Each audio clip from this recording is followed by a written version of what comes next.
pärast. Mina olen Martin Rääsalu, olen Moditšeki üks asutajatest ja ettevõtte juht. Tere kõigile. Pille minu nimi, Moditšekis vastutan klientide ja kasvu eest ja rõõm näha, et nii palju inimesi on võtnud selle aja ja liitunud meiega täna. Ja, aga lähmegi teele. Lähme teele, jah. Millest ma tahtsin alustada võib-olla kõige üldisemast ja minnes detailsemalt edasi on meie hinnastamine. Et me oleme nüüd, mida me tahame üldse nüüd webinari jooksul kanda edasi on need uuendused, mida me oleme suve jooksul teinud ja mis võib-olla on jäänud märkamata, sest eestlastel ju ikkagi on kombeks suvel puhata ka. Ja kui meie oleme oma sõnumid kommunikeerinud, siis ehk on teil olnud võimalus sellel ajal puhata. Nüüd üks muudatusi, mis me tegime, mis on natukese põhimõttelisem ja vähem tehniline esialgu peale vaadates, on hinnastamise muudatus. Meie tänastel klientidel on siis kasutusel lahendus, mida me nüüd uuest ajast kutsume basic planiks või baaspaketiks. See sisaldab kõike seda, mida Moditšek oma headuses teeb, igapäevane küsimuste küsimine, võrdlused, reaalajas info kuvamine, kõik valdkonnad, kõik tiimid, keeled, tugi erinevates integratsioonid, ma mõtlen, et Microsoft Teamsis küsimuste küsimine või Slackis või mobiiltelefonides. Et see, mis annab baasi ja mida oleks vaja igas organisatsioonis, et saada aru, kuidas inimesed oma tööelu näevad läbi oma prillide. Aga siis sinna kõrvale me oleme teinud ka premium paketi ja see premium pakett on loodud pigem sellise eesmärgiga, et need on tehnilised lahendused, mida kõik meie kliendid täna ja kohe ei vaja. Aga need, kellel siis on vaja, saavad seda kasutada. Ja suuresti võib öeldagi, et siin on siis 3 elementi või funktsiooni, mis selles premium paketis on. See on siis meie Aiden ehk siis tehisintellektiga juhtimismentor, on siis isikliku heaolu ja elukestva arengu toetamiseks loodud minu enda vastuste vaade, et töötajad saaksid ise paremini peeglisse vaadata. Ja kolmandaks on siis masinalt masinale suhtlemise komponendid, et single sign-on ja API liidestuse lahendused nendele, kellel on suuremad organisatsioonid ja tõenäoliselt ka rohkem siis tiimide siseseid liikumisi. Aga et näidata, mis on, kuidas see välja näeb, siis ma korraks hüppan teilegi tuttavale vaatele, kes Teamsi kasutab, et kus on minu päeva küsimus. Kuna me tegime hommikul webinariga inglise keeles, siis mul on siin nüüd küsimus ingliskeelne ette valmistatud, aga keskkonna ma juba jõudsin eesti keele peal ümber lülitada, nii et nüüd ta kuvab mul kohe pilti eesti keeles. Ja kui ma lähen tulemuste vaatele ja otsin siit nüüd ühe ilusa tiimi ka välja, kelle tulemusi me võiks vaadata, näiteks seesama Team Yellow, ja siis siin üksikute küsimuste juures on mul nupuke küsi Aidenilt. Ja see nüüd on siis see nupp, mis on aktiivne nendele organisatsioonidele, kellel on see premium pakett ja mis siis nuppule vajutades juhtub. Valimisite ühe küsimuse näiteks siin, et kas annad endast tööle enamasti 100%? 71% inimestest on vastanud, et jah, aga 29 ütlevad, et ei, tegelikult ei anna. Siin on mõned kommentaarid ka juures. Nüüd, kui juht mõtleb, et aga mis ma nüüd siis tegema peaksin, tegelikult peaaegu kolmandik ütleb, et ei, et tegelikult see on kasutamata potentsiaal ju. Aga kuidas sellele läheneda? Kuidas ma selle saaksin lahti muukida kõigepealt selle vastuse ja siis mida teha? Siis nüüd nupule vajutades saadki selle mentor Aideniga nõu pidada. Mentori vastused salvestuvad kõik sul ajalukku üles, et sa saad tulla tagasi vaatama, millal sa midagi küsisid talt ja mis ta on vastanud. Ja nüüd ta siis kohe peaks meile vastama sellele küsimusele ka, et mida ma tegema peaksin, et selle number 71 asemel oleks kas 85 või 92. Nagu näha nüüd, varem ma olen pöördunud tema poole inglise keeles, et ta räägib kõiki keeli, eesti keelt ka.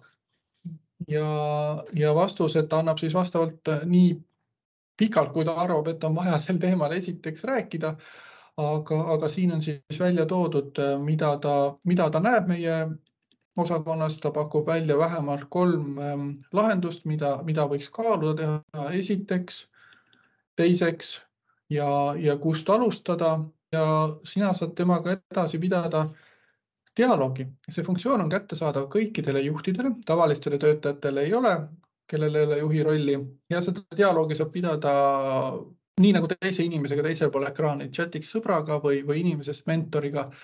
Nüüd, kus tema rakendus kõige suurem on, ma usun, et sihukestele juhtkonna liikmetele, kui soovite, leiate ka inimesest partneri, kes mentoriks toimib, aga kindlasti esmatasandi juhtidele, kesktaseme juhtidele on ta suur abimees. Et kui oled kuulnud koolitusel, kuidas ühte või teist asja saaks teha, aga päris enesekindel ei ole, siis on hea siin sparrida Haideniga ja mõtteid põrgatada, kas teha nii, kas kust infot juurde lugeda, soovita mulle 10 küsimust, mida küsida tiimi koosolekul näiteks, või mingi meeskonnamäng, mida mängida, kus ma selle kohta rohkem infot saan, et kõike seda võib tema käest küsida, kuni pannkongi retseptini välja, aga ta annab nagu väga sisulist infot just seda, et kuidas seda juhtimusülesannet lahendada, ja see dialoog jääb sulle ajalukku, et sa saad selle juurde tagasi tulla. Kasu ongi selles, et kui sa oled enesekindlam juht, siis tõenäoliselt on tiimi tootlikkus või tulemuslikkus ka suurem, ja see on ju see, mida meil organisatsioon vajab, et meil tiimijuhid viiksid oma tiimi enesekindlalt uute kõrgusteni. Siis teine asi, mis selles meie paketis oli, võib-olla juba nägite ka, mul ekraanil kilksas läbi, on see mina-vaade. Üldse me oleme nüüd pannud kokku siia tulemuste vaatele 3 sellist tääbi või töölehte, on tiimivaade, on uute töötajate info. Varem oli juhtidel see siin üleval menüüs, aga me tõime need tulemused kõik ühte kohta kokku. See töötab ikkagi samamoodi, et kui sul on tiimis uusi töötajaid, siis siia taha tekib number, mis näitab, kas sul on neid 1, 2 või mis iganes numbrid on, palju sul uusi töötajaid on. Aga ühesõnaga me anname märku, kui uued töötajad on olnud tagasisidet, ja siis kordame üle korra, et uutelt töötajatele me küsime esimesed 20 päeva eraldi komplekti küsimusi, siis kui uued töötajad on öelnud, jah, ma olen nõus vastama nendele küsimustele. Aga minavaate mõte on siis tegelikult anda tugi töötajale selleks, et oma karjääri planeerida, oma arengut planeerida ja miks mitte ka siis valmistada ette kas 1-1 kohtumisteks või arenguvestluseks. Ma valin vähe pikema perioodi, mis perioodil oma tulemusi vaadata, ja ma näen, et mina, Martin, olen olnud siin augusti keskpaigas palju teistsugusema vastamismustriga kui muidu. Ma näen, mis valdkondades ma olen vastanud oma keskmisest, see on minu keskmisest madalamalt, eks ole, et kus ma tugevamalt olen. Ühesõnaga teemad, millega ma peaksin tegelema selleks, et oma tööõnne suurendada, oma heaolu tööl suurendada. Ja minul paistab siit välja, eks ole, töökeskkond, töö eraelu tasakaalu teemad. Aitab mul liikuma saada, küsib neid küsimusi, coach ivaid küsimusi, et tegelikult suunata mind aktiivset rolli võtma. See ei tähenda seda, et ma pean tingimata minema juhi ust kraapima. Võiks ka teha, kui see tundub mulle kriitiline, aga vähemalt seda, et kui ma nüüd juhiga kohtun, siis mul oleks meeles, mis teemadest on oluline rääkida, et see kohtumise võimalus mööda ei läheks. Ja allpool siis muidugi, nagu varemgi nähtud, need küsimused, kuidas ma siis olen vastanud. Siin on näha kohe, et kas meie ettevõtte töötajate soodustused on konkurentsivõimelised. Ma vist peaksin juhiga rääkima, et mida ma ootan üldse, et mis see soodustus võiks olla. Ja kas see on realistlik ka? Just see mina vaate juures rõhutaks veel seda, et see selline heaolu kui oskus, mida saab treenida, et see algab teadvustamisest, peeglisse vaatamisest, kus ma täna olen, mis on need valdkonnad, kus ma peaksin midagi ette võtma, mis on need valdkonnad, mille üle ma võin uhke olla. Nii et heaolu kui oskus, igaühe enda vastutus, et see ei ole ainult minu juhi roll mind motiveerida ja tagada mulle hea olemine, vaid see on ikkagi igaühe isiklik vastutus. Aga sealt edasi minnes, mida uut me pakume, et Aidan sai juba mainitud ja Aidan tuleb siis tiimijuhile appi ja annab talle sellist juhtimise kindlust ja positiivset müksu, et jah, et nii lihtne ongi, võid liikuma minna. Aga need samad kirjad, mida meie juhid saavad nüüd üks kord kuus, mis võtavad kokku tema tiimi tulemused. Esiteks tulevad nad nüüd iga kuu esimesel tööpäeval, mitte sõltuvalt sellest, kuidas teie ettevõtte liikuma läks. Iga kuu esimesel kuupäeval saab iga tiimijuht meeldetuletuse ja sellel meeldetuletusel on nüüd ka selles tavalises baaspaketis, mida enamus meie kasutajaid täna kasutavad, see Aidani nupuke sees ehk et ikkagi ta vaatab teie tiimi tulemused üle ja annab siin lühidalt nõuanded, millele tähelepanu pöörata ja mis on hästi. Siin praeguses näites on see ingliskeelne näide, aga loomulikult, kui teie süsteem töötab eesti keeles, siis ta annab seda ka eesti keeles. Nii et Aidanist saavad osa ka need, kes ei kasuta täna premium paketti. Ja lihtsalt kordan veel üle, et see ei sõltu mitte ettevõtte keelest, vaid nii nagu töötaja on valinud enda keele, mis keeles ta tahab Modicheckiga suhelda, siis selles keeles tuleb ka see kiri, näiteks teil on juht Lätis, siis tõenäoliselt läti keeles, eks ole. Ja see nõuanne võib ka topelt pikem olla, et antud juhul tal ei olnud mulle siin väga pikalt rääkida, et tundus, et on lühike jutt, eks ole, ta võib ka natuke pikem olla, aga mõte on jällegi müksata juht liikuma ja väga oluline on ikkagi tuua välja see, et mis on positiivne ja mida tehakse hästi, et ärme keskendu ainult negatiivsele. Arenguvõimalused on alati hea teada, aga tugevused sama olulised. Ja, aga nüüd meie klientidel on kõigil mingid erinevad ootused, erinevad vajadused, mingid erinevad senised praktikad. Ehk et need samad skaalad, kuidas siis oma tagasisidet antakse, ka siin on uusi võimalusi. Ehk et kui me alustasime, olid meil tõepoolest see jah, ei, binaarne lähenemine ainult, aga mõned on olnud siin ettevõtted, kellel on enam või nagu spetsiifilisemaid vajadusi. Nii et täna te saate kasutajana valida siis kas ettevõtte valikutes või jätta selle hoopiski vastajale valida veel täiendavalt sellist 5-punktilist skaalat, mida te praegu näete.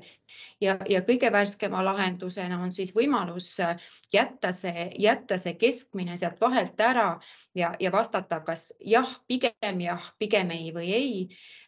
Kui te jätate selle vastamise valiku inimestele, siis te võite olla muretud selles osas, et süsteem arvutab selle taustal ikkagi kõik tulemustesse kokku ja presenteerib tulemusi täpselt nii, nagu ta seda seni tegi, et tulemuste väljanäitamises midagi sellest ei muutu. Aga meil tõepoolest on siis olnud siin nii selliseid inseneri mõtlemisega inimesi, kes on öelnud, et jah, ei, mustvalge ei sobi, kui mingeid muid spetsiifilisemaid vajadusi. Nii et saate võib-olla mingil hetkel ka näiteks muuta kasutamise jooksul seda. Ja üldse nagu vastamisest rääkida, siis siin minu vastuste vaates, kus see bot küsib mul kommentaare, nüüd suve keskpaigast umbes küsib see bot ka seda, et kas sa soovid vastata nendele küsimustele, mis sul on vastamata jäänud viimase nädala jooksul. Meil kõigil võib olla kiireid päevi või mõni päev on tervis kehv, jääd koju ja ei vasta nendele küsimustele igapäevaselt. Bot tuletab meelde, me endiselt ei taha töötajaid spämmida ega kuidagi väsitada nende küsimustega, aga siin korra tuletame meelde ja küsime, kas sa soovid vastata nendele küsimustele ei ja kui töötaja soovib, siis ta saab tagasi minna. Aga me ei taha niimoodi, et me nüüd küsiksime terve kuu aja pikkuse puhkuse küsimused tagantjärgi ära. Ma arvan, et see oleks töötajale väsitav, aga väike reminder on omal kohal. Just nii mõlemas siis nii e-mailis vastates kui mobiiliäppis ja see meeldetuletus tuleb ja 5 viimase tööpäeva küsimused on siis nii-öelda aktiivse lingiga, millele saab veel tagasisidet anda.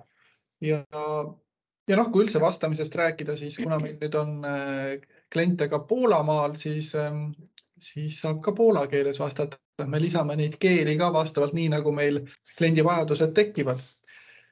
Veel tehnilistest uuendustest jätkame samal lainel. Me oleme muutnud seda ajavahemikku, mille järgi filtreerida töölaua tulemusi. Varem oli meil see viimane kuu, viimane nädal, eks ole, 3 kuud, 6 kuud, aasta. Aga reaalses elus on sageli vaja vaadata seda töölauda mingis teises ajavahemikus. Väga levinud on, eks ole, kalendri kvartalid, mis vastavad siis finantsraporteerimise, igasuguse raporteerimistsüklitele, et vaatame esimest kvartalit, 4. kvartalit ja nii edasi. Aga vahest võib olla vajadus ka vaadata näiteks seda, et meil oli mingi majasisene initsiatiiv, näiteks vaimse tervise kuu. Kas selle kuu jooksul on midagi muutunud vaimse tervise valdkonnas? Ma tahan ainult seda kuud oodata, aga see oli meil näiteks septembri keskelt, oktoobri keskpaigal, et siis ma saan valida ise, mis iganes kuupäevi ma tahan vaadata. Või et meil vahetus seal osakonnas juht näiteks, ongi mai keskel, siis me saame vaadata perioodi näiteks kuni selleni ja peale seda või hoopis 2 kuud enne ja 2 kuud hiljem 4 kuus perioodit vaadata, kas meil on mingeid muutusi töötajate hinnangus. Et saad ise kuupäeva valida nii, et ta vastaks sellele, mida sa näha tahad. Paikeväärtus on siin endiselt viimane kuu ja kui tahad kiiret pilti ette, et mis viimasel nädalal inimesed rääksid, siis see nupp on ka alles kiirvalikuna. Just, et kui kiiresti viimased kommentaarid üle vaadata. Aga siin kõrval ülevaatekaardil jätkuvalt annab ta meile siin minu tiimi võrdluse, sa võidki panna ühe tiimi ka sinna, minu tiimi võrdluse ettevõtte keskmisega, aga täiendavalt oleme me pannud sellele graafikule nüüd sinise joonega ka selle vastamise määra. Ehk et iga tiimijuht saab siis selle kiire ülevaate ka visuaalselt kätte, et kas minu tiim vastab jätkavalt innukalt või mingil põhjusel on see innukus langemas ja nad vajaksid võib-olla julgustamist või et ei ole mina ehk tiimijuhina piisavalt võtnud teemaks seda tagasisidet, mida on jagatud.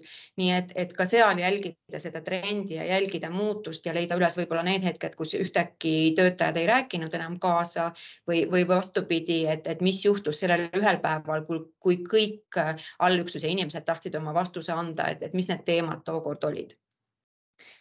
Siis suurte organisatsioonide täiendus on seal tagasisidekaardil ehk et kui me oleme olnud probleemi ees, et tippjuht, personalijuht vaatab kommentaare ja soovib kiiresti teada saada, et kust need konkreetsed kommentaarid tulnud on, et ta pidi tiimi kaupa seda otsima, siis nüüdseks näeb ta seal seda, kust tiimist kommentaar pärit on juba seal selle jutumulli sees ja see annab võimaluse siis kiiresti reageerida või rääkida, kui selleks on kommentaarist tulenev vajadus. Need lisasildid, lisaleiblid. Jaa. Kui me vaatame seda töölauda, eks ole, et siin on valdkonnad, osakonnad, riigid, ametid, siis kui teil on vaja lisada töötajale mingi tunnuskülge, mille järgi te tahaksite veel eristada inimesi, siis meil saab töötaja seadete all panna talle külge mingid, mis iganes vaba tekst, sildistamine, heas mõttes töötajate sildistamine. Aga näited oleks, et praktikandid või osalise tööaega töötajad või miks mitte ka renditöötajad näiteks, et te saate välja tuua need inimesed töölauale, eraldi selline kaardike tekib, nagu siin on ametite vaade, kus siis on need erinevate sildikestega inimesed, osalise tööaega, näiteks puudega töötajad näiteks võib olla, kui teil on see vajalik. Mõni organisatsioon on rääkinud ka sellest, et näiteks mehed ja naised ja jällegi reegel on selline, et kui Modicheck tuvastab, et erinevaid inimesi selles osakonnas või vaates, mida me praegu vaatame, et on vastuseid rohkem kui 3 erinevalt inimeselt, siis me seda näitame välja. Kui ei ole, siis on konfidentsiaalsus tagatud ja me neid inimesi välja ei näita. Räägime küsimustest. See on põnev koht. Ja, ad hoc küsimusi jätkuvalt kutsume kõiki üles kasutama, õpime oma klientidelt, kui loovalt siin on lähenetud ja mida kõike on küsitud. Need on jätkuvalt seal, aga täiendav võimalus on see, et kui te nüüd soovite küsida mingit sellist küsimust, mida kas selles süsteemis täna ei pakuta või näiteks see sõnastus ei ole just täpselt teie ettevõtte sõnastus või et te olete ajalooliselt küsinud seda sama küsimust mingis teises sõnastuses ja te tahaksite jätkata, siis teil on täna võimalus kirjutada oma küsimus ja panna see valdkonna alla ehk et küsimus, mille tulemused siis summeeritakse sinna konkreetse valdkonna alla ja te saate siis kas siis jätkata ajaloolist järjepidevust või tõepoolest tuua siia siis kaasa mingid sellised teemad ja küsimused, mida te olete pikka aega teinud või tõepoolest tahate siis mingite uute näiteks kvaliteedistandardite juurutamisel lisaks asuda küsima. Ja veel natuke tehnilist nitty-gritty ja siis tõmbame selle lõigu kokku. Kõik nagunii korraga meelde ei jää, aga. Ja, aga muidugi me oleme taustal teinud selliseid uuendusi, mis on hoidnud selle süsteemi teie mobiiltelefoni ekraanil kasutatavana ja kõik turvalisus update'id ja upgrade'id, aga mõned nipid, mida kasutada võib-olla just turunduslikust vaates või HR kultuurijuhtimise vaatest, et üks asi on jah see, et saab laadida oma organisatsiooni struktuuri Excelist üles, et kui teil on suuri muudatusi või tahate, eks ole, kasutate täna Modichecki ainult osaliselt, aga tahate teise osa kiirelt lisada ja teil ei ole seda API liidestust tehtud. Aga mis võib olla veelgi mängulisem ja toredam on see, et te saate ise vahetada oma organisatsiooni logo ka. Lihtsalt muuda logo, laed uue faili üles ja see kuvataksegi nii e-mailides kui ka siin töölaua üleval nurgas. See rakenduskoht on see, et kui teil on näiteks uuendatud logo, siis muidugi on hea, kui see kõige värskem ja kõige uuem on siin kasutusel. Aga näiteks ka see, et kui teil on maja sees mõni siuke fookuskuul, mida me enne nimetasime näiteks vaimse tervise fookust, teil on tehtud plakatid või siseveebi mingi kujundus, mida te kasutate, siis võite julgelt ka siin Modicheckis seda sama visuaali kasutada. Et rohkem sellist mängulisust ja relevantsust tuua selle Modichecki ka, siis selline võimalus on teile loodud, julgelt kasutage. Pillaga mulle tundub, et nüüd on kell nii kaugel, et me vist tõmbame sellele tehnoloogia jutule ja hakkame vist inimesest rääkima, aga küsime korra, kas kellelgi on nende puudutatud teemade kohta küsimusi meile. Ja me jagame teiega kindlasti ka seda tänast salvestust ja kohtumiseni järgmistel kordadel. Aitäh kõigile ja kohtumiseni. Aitäh, head aega.